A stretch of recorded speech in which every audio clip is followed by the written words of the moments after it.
Hello and welcome to News Central TV. I'm Darshan Usman. The top stories at this hour. Protesters storm EFCC, demand reopening of contract fraud probe of former Zamfara Governor Bello Matawalle. Police in Borno State repeal attack on station by repentant Boko Haram members. Blasts kill 9 in camp for displaced persons in DR Congo. Details of these stories and more shortly.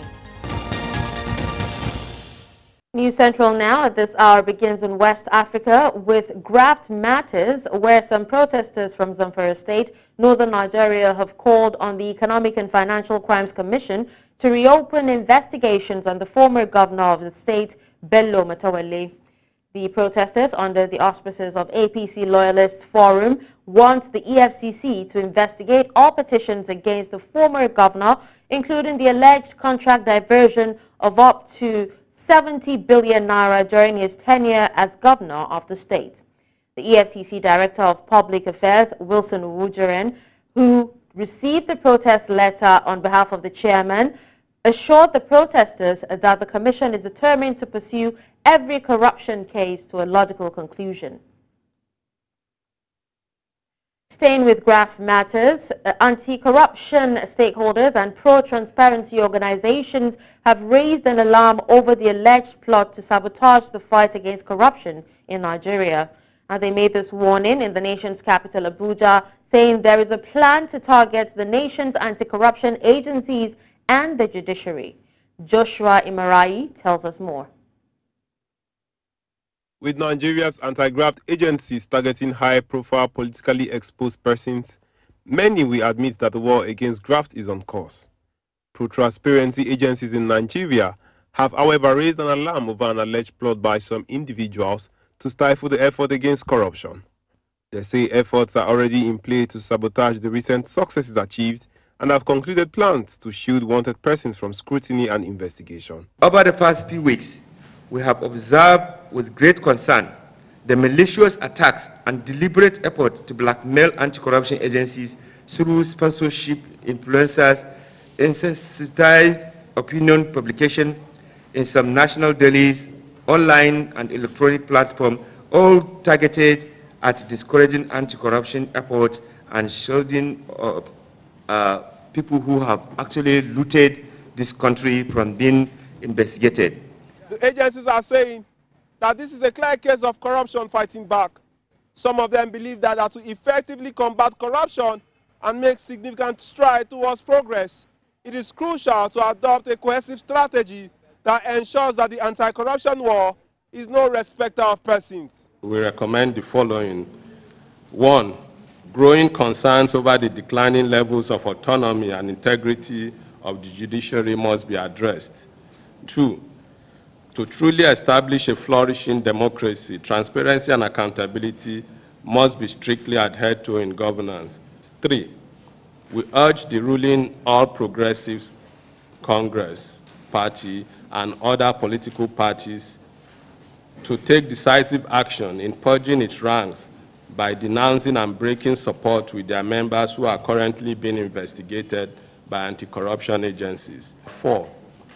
Adequate resource allocation to the anti-corruption agencies has become imperative to uphold their independence and enhance efficiency in the anti-corruption process. They further urged the Inspector General of Police to promptly reinstate the police personnel withdrawn from the Kaduna State Anti-Corruption Commission so as not to stall the commission from executing its duties effectively. In Abuja for News Central, I am Joshua Imarai. Now let's head to security matters, where staying in northern Nigeria, Sokoto State Police Command has confirmed the arrest of some of its officers allegedly involved in the kidnapping of minors in the state. ASP Ahmed Rufai, the command spokesperson, confirmed the arrest of ASP Kulu and an individual named Elizabeth. Investigations have begun regarding the reported kidnapping of 5 minors. Earlier, ASP Kulu and Elizabeth were detained by the FCT Police Command for allegedly abducting 5 children, including a baby girl less than 2 weeks old. Rufai stated that both suspects and victims were transferred to the Sokoto command of the FCT for further inquiry. Among the kidnapped were 3 toddlers below the age of 2 and a 5-year-old girl named Asama Uyau, taken while en route to an Islamia school in Sokoto. And let's also tell you that some repentant Boko Haram members have attempted to free comrades from a Maiduguri police station. The insurgents, previously arrested for illicit acts, also assaulted immigration and anti-drug checkpoints. Borno State Police spokesperson Kenneth Daso confirmed the incident, saying officers repelled the attackers. The assault followed a police operation at Kasuwar Fara based on intelligence reports that some drug peddlers, drug users, repentant and current Boko Haram insurgents were indulging in nefarious activities. The joint operation resulted in 8 arrests. Now to discuss this, we're joined by security analyst Inkotaria Igbalibo. Hello Inkotaria, thank you so much for joining us at this time. Thank you for having me. Good afternoon. Good afternoon. So what do you think about this incident? Is this a one-time incident or indicative of a larger trend, among repentant Boko Haram members? It's indicative of a larger trend. We know that we'll certainly see more of this kind of activities, because when you talk about repentant Boko Haram, what kind of program do we have to ensure that they are truly repentant? Currently now, there is this de-radicalization, rehabilitation, and reintegration program that basically runs for 6 months. And it's called the Operation Safe Corridor program. 6 months is not enough time to de-radicalize someone who has been seriously influenced by radical views for over 10 years. So you cannot de-radicalize him within 6 months and expect to get him rehabilitated and reintegrated into society for him to live a normal life. So there is still the element of terrorism residual in them that will only manifest when the need or the opportunity arises. All right. Now, you did say that 6 months isn't enough for enough time for these repentant terrorists to be de-radicalized. Now, can you analyze past data on reintegration programs to assess this risk for us? Well, I currently do not have data on the reintegration program that the government has put in place, but speaking from a general security perspective, it's obvious that you cannot de-radicalize a terrorist, someone who has 20 years been influenced by extremist ideologies, someone who has been actively involved in acts of terrorism, someone who lived by it and who benefited from it. And then all of a sudden, within 6 months, you have de-radicalized him, you have rehabilitated him, and you are integrating him into the system. It cannot work. It can't work. If you want to be a lawyer in any Nigerian university, a minimum of 5 years is required. That's for you to go and learn. So we are now talking about unlearning before you talk about relearning. That's what de-radicalization is. They have to be subjected to a process where they will unlearn the extremist ideologies and philosophies. And then before they now relearn the acceptable ideologies that will make them civilized, responsible citizens in the society. So 6 months is not enough for that. All right. Now, Inkotaria, just before I ask you the next question, if you could just tilt your device a bit, because we can't really see your face. I would appreciate that a lot. Thank you so much. But still talking about that, were there any security vulnerabilities at the attacked locations?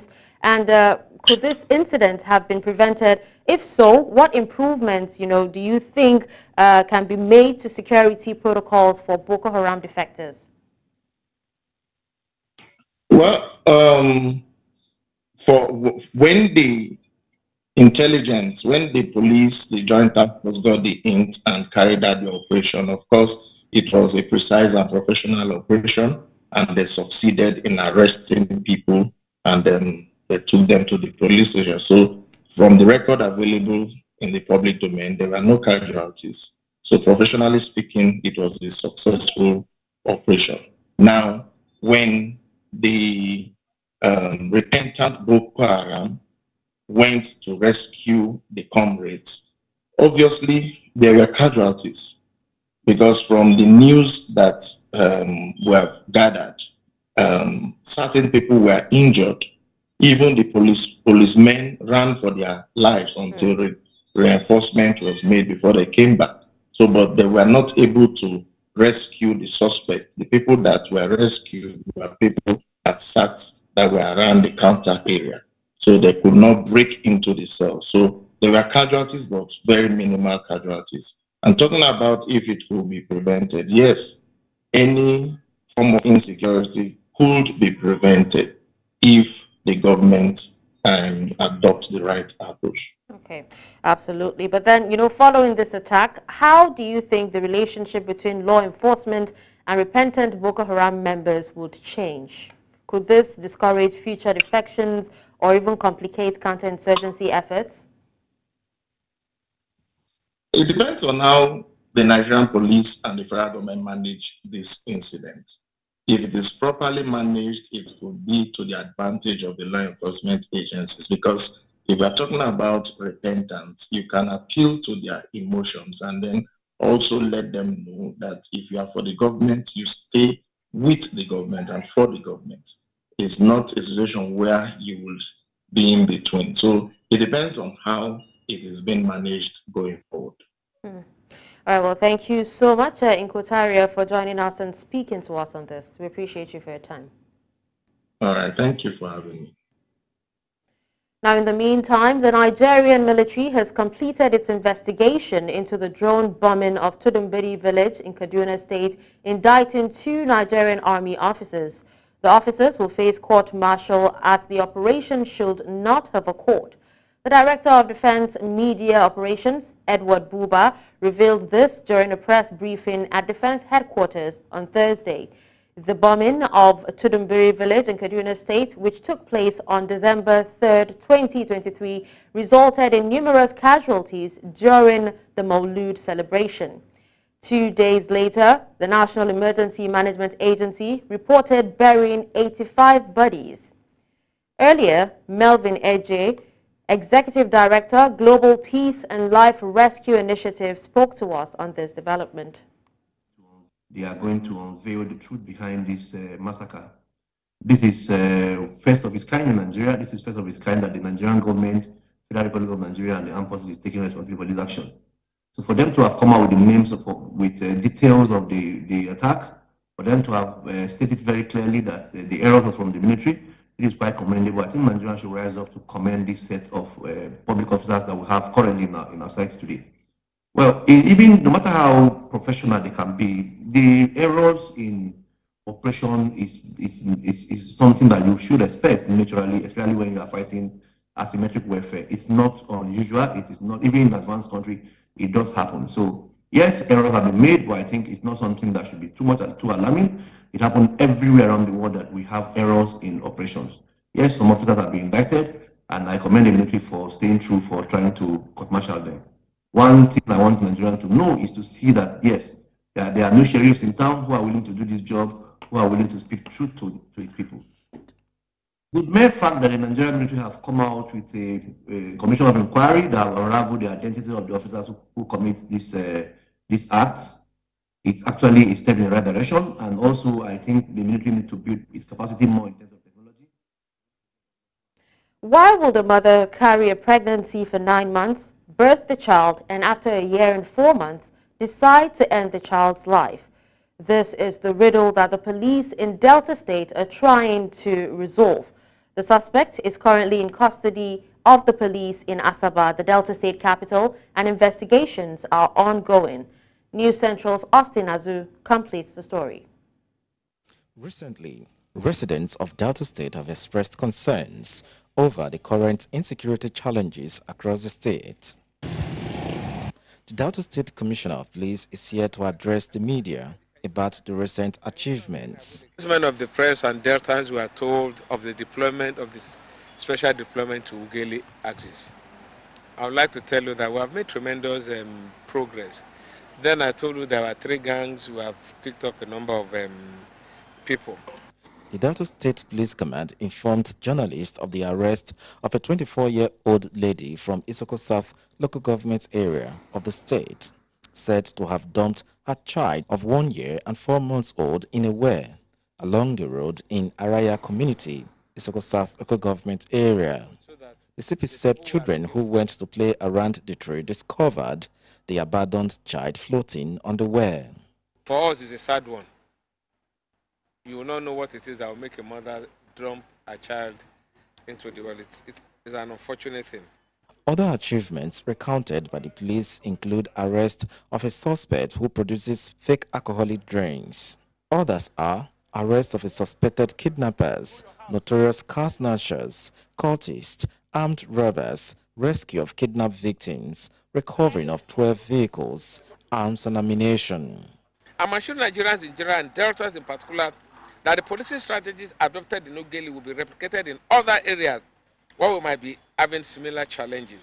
My promise to the good people of Delta State remains the same, which is to ensure that Deltas sleep with their 2 eyes closed.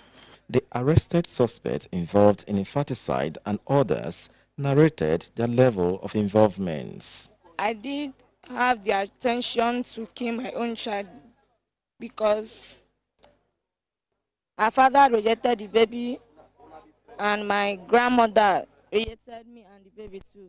And my parents that gave birth to me has late. Look back, I look front, I did not see anybody. That is why I did it. I was just sitting inside a keke, then probably we'll just move around. Maybe when the 6th person, well, just to entice people to enter inside the keke, then that's just the role I play inside, then I will move out from there. The State Commissioner of Police has called for the support of residents of the state for effective policing system in the state. But meanwhile, this suspect being paraded for various offenses will have their various days in courts. In Asaba, Delta State for News Central. News Central now returns after the break. Do stay. Thank you for staying with us. Now, in commemoration of the 2024 World Press Freedom Day, the Nigerian Guild of Editors has reaffirmed that media freedom, freedom of expression, and access to public information are crucial to democracy and must be at the heart of the Nigerian government's values and actions. The professional body of editors and media executives in Nigeria made this known in a statement signed by its president, Eze Anaba, and the General Secretary, Dr. Iyobosa Owojeren, on Thursday. The NGE said this year's World Press Freedom Day provide an opportunity for stakeholders in the media community to continue to drum it to the hearing of both state and non-state actors about the importance of press freedom and the challenges being faced by journalists, including censorship, harassment, imprisonment, and violence. This year is dedicated to emphasizing the importance of good journalism amidst the current global environmental crisis. Let's now bring you a special report on the demolition of illegal Dolphin underbridge settlement. The Lagos State government has uncovered a network of makeshift apartments beneath the Dolphin Estate Bridge in the highbrow area of Ikoyi, where tenants reportedly pay 250,000 naira per annum for a room. Now, in this special report, News Central Special Correspondent on Investigative Journalism, Marshal Anthony Ononye, reports that over 300 illegal occupants have been affected by this discovery. His report. This video of a man taking his bath under the Dolphin Estate Bridge at the Ikoyi axis of Lagos State was received by the Lagos State's Commissioner for Environment and Water Resources, Tokunbo Wahab, sent to him by a concerned citizen on Tuesday. Upon receiving the video, the Commissioner swung into action, immediately ordering the commander of the enforcement team of the ministry, retired Major O.O. Cole, to move to the location and secure the property from illegal settlers and environmental violators. Arriving at the location the next day, Major Cole and his men were amazed at what they found. Hey, I'm not showing you my ID card. You are living here. Are you living here? Yes. A total of 86 rooms partitioned with woods and other materials and a metal container allegedly used for different illegal activities were discovered under the Dolphin Estate Bridge. Tenants here part with a sum of 250,000 naira per annum for the makeshift apartments under the bridge. The occupants have since been evicted and demolition of the apartments long begun. All the sand put under the bridge for a kind of protection, they were excavated and they started putting structures, 86 rooms. You can imagine somebody removing sand that's supposed to give protection to a facility, a bridge, and putting structure there and collecting money from people. That is sabotage. These occupants are said to have carried on with normal daily life under the bridge with their families, sleeping, cooking, congregating, and some others walking and soliciting for customers, as was the case of the commercial sex workers that were alleged to have run a brothel at the location. This posed an obvious recipe for disaster, as it was discovered that some occupants had gallons of fuel stored up for their generators in these makeshifts constructed majorly with wooded materials. Who collect money from you for this place? Mopo. Mopo? Ben. Mopo? Yes. How much? 250. And last month we came here, but though the man gave my mom 50,000 naira yesterday, and he said he will see us today. So we don't know, maybe he will come back or not. This is how the residents, the occupants of this illegal shanty that was constructed right under the Dolphin Bridge, were set to be getting access to water which they use to carry out domestic activities and cooking as well. Back at the office, armed with just the payment receipt obtained from one of the tenants, we extracted a phone number believed to be that of the man at the center of it all, simply known as Mopol, whose real name we discovered is Benga Emmanuel Oluwafemi. No estate chairman in Dolphin that will never say that he did not know me. Even there are some people in Lagos State that they are in power in Lagos State, that they live in that place. They know us very well. Blue container they demolished, they cut this morning. That container has been there for going to 15 years now. That the previous government did it for us here. The person that did this container, first of Kiamu, he was the one passing by. He said, what are we doing here? We said that we are security to the street light here. He said that if we are security, where are you people hiding yourself? If rain is falling, where are you people staying? He said, okay, don't worry, I will complain, I will know what to do. They will come and build little things. I've never refunded any money to anybody, and I don't think I've ever collected. If I'm collecting 250,000, I will not be in that place again. Mr. Benga denied collecting money from anyone, contrary to evidence of payment receipts for tenancy obtained from some evicted occupants. The growth of population in metropolitan Lagos has assumed geometrical proportion, and the provision of urban infrastructure and housing to meet this demand is not at a commensurate level.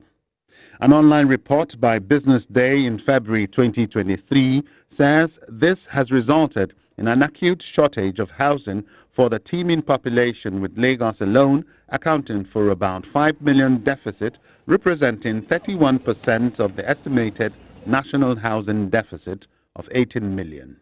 Lagosians are not likely to have seen the last of such shanties or makeshift apartments, especially under the numerous bridges in Lagos State. Neither have we seen the last of the operations of officers and men from the enforcement team of the State Ministry of Environment, as they hope to carry out more raids and dismantling of illegal settlements in the coming days. For News Central, Marshal Anthony Onoye. Thank you, Marshall, for that special report. Now, as part of ongoing efforts to improve trade operations, increase revenue, and also ensure ease of doing business in and around the ports, the Nigerian Customs Service has launched an initiative to improve business experience. The Comptroller General of Customs, Adewale Adeniyi, during a stakeholders meeting on Thursday in the nation's capital, Abuja, said that the program, which is part of other innovations already developed, will boost the nation's revenue drive and foster economic growth. Marvelous Obomanu reports. Trade facilitation in Nigeria has always remained a problem, frustrating entrepreneurs and large business communities from effortlessly carrying out entrepreneurial activities without hitches. However, to address these shortcomings, the Nigeria Customs Service has launched a program called Advanced Ruling, which aims to redefine the processes involved in either importing and exporting goods and services using the ports. We need to put in place concrete measures to facilitate trade. And we also discovered, we share this concern with them because we believe that if we facilitate trade, it will have impacts on revenue. So this is why we have brought in a number of these initiatives. Advanced ruling is just one of them. We are already finalizing our plans towards the Authorized Economic Operator Program. We are conducting a TRS to know where delays exist in the clearance chain. The Nigeria Customs Service says it intends to rake in 5.07 trillion naira revenue at the end of 2024. Daring as such projection can be, the service said such innovation as this will help the agency inch closer to achieving that big dream. This is one of the initiatives. I mean, if we facilitate trade, we are going to increase the turnover of business. We're going to increase the turnaround period for them. There are a lot of other initiatives that we are doing to ensure that, we meet these targets. Internally, we are also making efforts to see how we can review these targets, to see whether we can actually go beyond what government has given us. It's an ongoing process, and I'm very optimistic that we will do it. Stakeholders commended the initiative, expressing willingness to contribute their own quota. We are partnering with Customs, supporting them to implement this advanced ruling. It is their product, it is their process, but we want to support them going forward in the implementation now, because a lot of stakeholder awareness creation has to be done. So we need to speak with the industry, we need to speak with all the stakeholders that are part of the process to understand the advanced ruling so that the ease of doing business or importation into Nigeria will be much better. Before this initiative, the Nigeria Customs Service says that in 2024 it had launched a time-release study to advance the nation's trading experience through innovation. In Abuja, for News Central, Marvelous Obomanu. Capital Territory Administration has requested cooperation with the Hungarian government in the agricultural and security sectors. Now, this was as the Minister of the Federal Capital Territory met with the Consulate General of Hungary in Nigeria, saying the administration is open to cooperation with collaboration. Amadin Uyi reports. It was a visit by the Consulate General of Hungary in Nigeria to the Minister of the Federal Capital Territory, Nyesom Wike. The Consulate General expressed the willingness of Hungarian companies to invest in Nigeria. Hungarian companies are very, very much interested in two things, basically. One is the security you are fighting with. The minister, while commending the long-standing relationship with Hungary, says that the administration will partner with the Hungarian government in the procurement of drones to support efforts aimed at combating insecurity. Security has been an issue, but by the grace of God, yes, we've been able to reduce the level of insecurity. You can attest to the fact that Abuja is safer now. Yes, because indeed, of the way we have been able to tackle the issue. It is a part of our procurement process to have drones. So the security people who are in charge, I will let them have a discussion with your people so that they will identify the type of drones that will be effective and efficient in our own area and what we intend to use them, which areas we would like to use them. He also says that he is hopeful Nigeria and Hungary can collaborate in agriculture. Also, the issue of agriculture is very key. I know I've been to Budapest. Yes, I remember. I've been to Budapest, and I know that Hungary is one of the countries that also focus on agriculture. It's true. It's true. My own idea is we can collaborate and partner, like you said, in terms of PPP. We are willing to provide land, and then if you are willing to come over here to see what you can do, so it will become a symbiotic relationship. The minister assured the Consulate General of the FCT administration's willingness to tap from their wealth of knowledge in these sectors. In Abuja for News Central, I am Amadine Uyi. Coming up after the break, blasts kill 9 encamped for displaced persons in DR Congo. We'll bring you details after the break. Stay with us.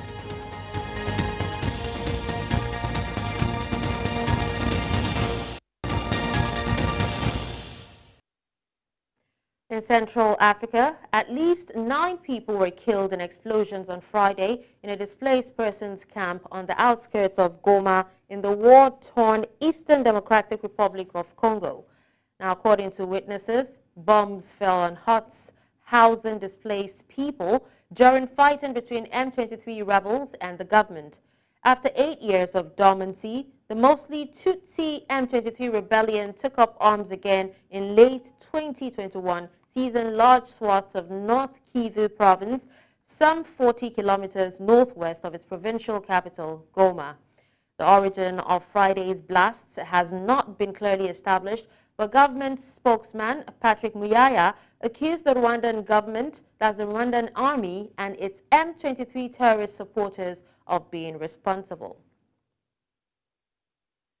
We head to South Africa, where the Umkhonto weSizwe party says former South African President Jacob Zuma will honor summons by the ruling African National Congress. The ANC on Thursday announced it had served Zuma with a notice to appear before its disciplinary panel after he declared support for a rival party in this year's general election. Zuma is now the leader and face of the MK party, and he has been campaigning for the party ahead of May elections. He was suspended from ANC in January.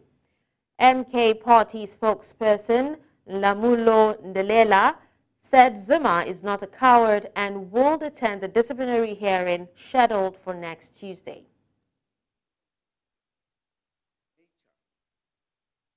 Now to discuss this, we're joined by a researcher at University of Johannesburg, Dr. Nolutando Pungula. Hello, doctor. Thank you so much for joining me.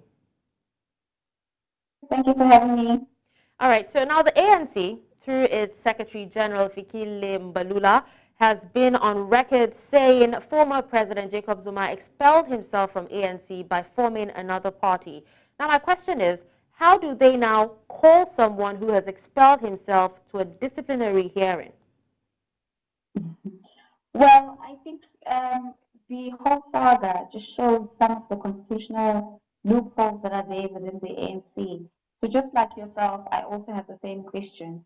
The former president has openly declared that he is actually campaigning for another party, and furthermore has availed himself as a presidential candidate for that particular party. So in that sense, it really doesn't make sense. Okay, now could they have done it earlier, and can we give it to former President Jacob Zuma so that he can actually play this game? Definitely. So the former president actually announced he's campaigning for the opposition party in December of last year. So that's exactly like 5 months after the announcement. So the ANC has actually not done well in actually attending to the matter. It has taken them about 5 months, and only attending to the matter when we have less than 30 days to the national election. So the former president is definitely leading and he is ensuring that they are playing by his rules. Okay. Now the elections is just, a few days ahead, and you said he is actually leading. Now it also seems like the ANC is actually falling into Zuma's trick of keeping him on the headlines, and that's giving him leverage days before the elections. What are your thoughts on this? I agree. The former president has also gained a lot of following, and he has also been winning in the courts in the country. Also, I think in the court of public opinion. So definitely the ANC has unfortunately not been able to treat this matter in the correct way. And in some elements, they might not necessarily be blamed, considering they are facing something like this for the very first time. All right, so Doctor, if you were President Zuma, would you attend the disciplinary hearing, and why? Okay, so the MK has said that the president is not a coward and therefore he will attend. If he does attend, this means that he and his followers of the MK party will be outside Lutuli House, which is the headquarters of the ANC, and that in itself presents quite a dilemma for the ANC, having the opposition party outside their premises. My own thinking, I do not think that the former president will actually appear. But if he does appear, I think that it poses quite a challenge for the ANC, particularly because he would then need to address his followers following the proceedings. All right, so, in your thoughts, what are the implications of this sit-in? Should Zuma be expelled from the governing party? I think that it is long overdue. I think, as I said initially, it shows that there are loopholes within the constitution of the ANC, because I think that some behavior should not just say that one is suspended, but should immediately call for an expulsion. In this case, he is the presidential candidate of that particular party. But also, it also shows that there is no predetermined formula that the ANC is currently following now. And I think the other problem that the party might actually face going forward is that many of the members of the NK party now are also members of the ANC. So this will actually set a precedent in terms of how the ANC deals with its former members going forward. All right, well, thank you so much, Dr. Nolutando, for speaking to us on this. Still ahead,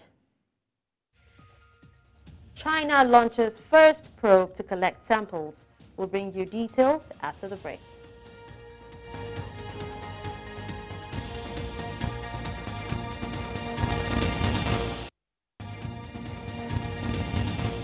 Now in World Wrap, China launched a probe on Friday to collect samples from the far side of the moon, a world first as Beijing pushes ahead with an ambitious program that aims to send a crewed lunar mission by 2030. A rocket carrying the Chang'e 6 lunar probe blasted off from the Wenchang Space Launch, that's the center in southern China's Hainan province, just before 5:30 p.m.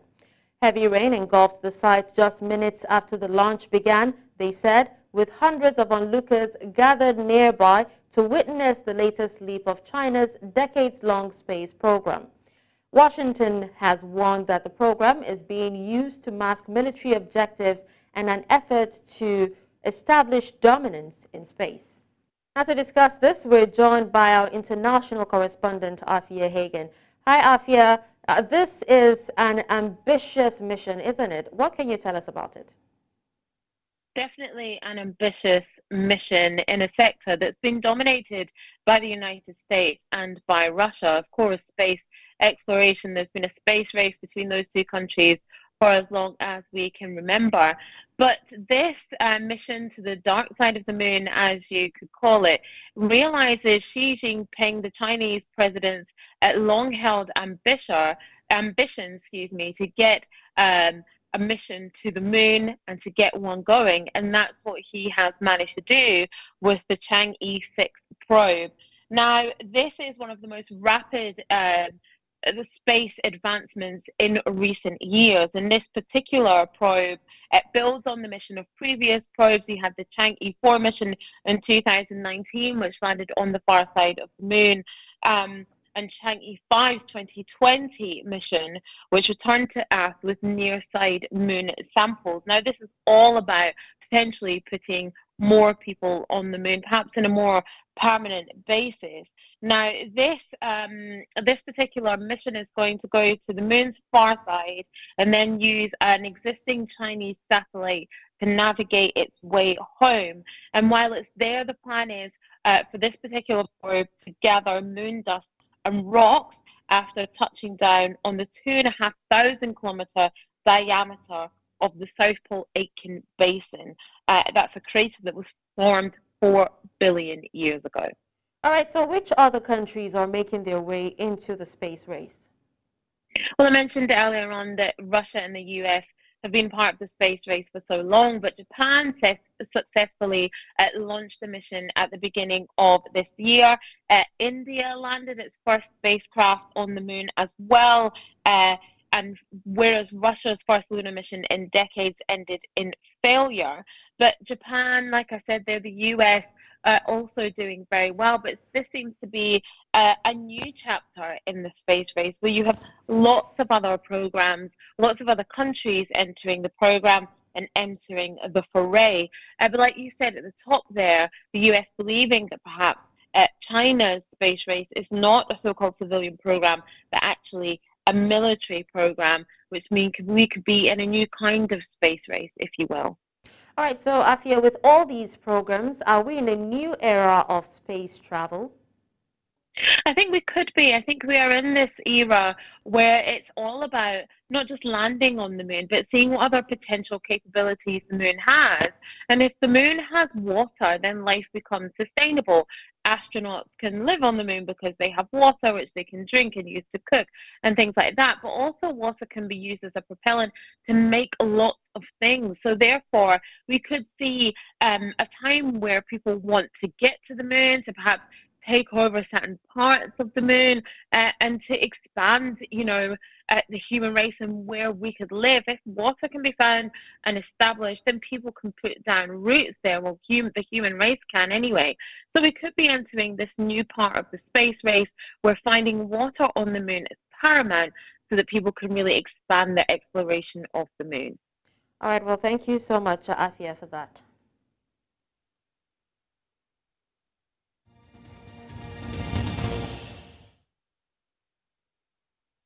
Now in the world of sports, Real Madrid goalkeeper Thibaut Courtois will play his first match for the Spanish club before or after a 9-month injury layoff against Cadiz this weekend. The Belgian international has missed the entire season with a knee ligament injury and suffered a further setback in March, which required another knee operation. La Liga leaders Real Madrid have their first chance to be crowned champions this weekend, although they need a helping hand from this season's shock title challengers, Girona. Courtois has been back in the team training for several weeks and was part of the Madrid group to travel to Germany this week to face Bayern Munich in the Champions League semi-final first leg 2-2 draw.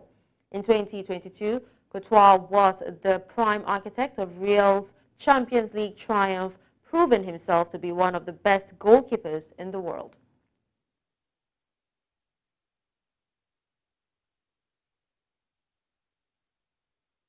And that's all at this hour. But before we go, let's take another look at some of our top stories. We told you that protesters storm EFCC, demand reopening of contract fraud probe of former Zamfara Governor Bello Matawalle.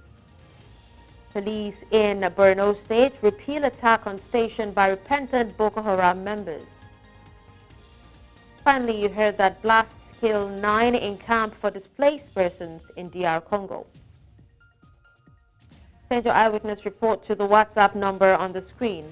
Do follow us on social media. We are at News Central TV. You can watch News Central live on DSTV channel 422, Star Times channel 274, Avo TV, and YouTube. Many thanks for watching. I'm Darshan Usman.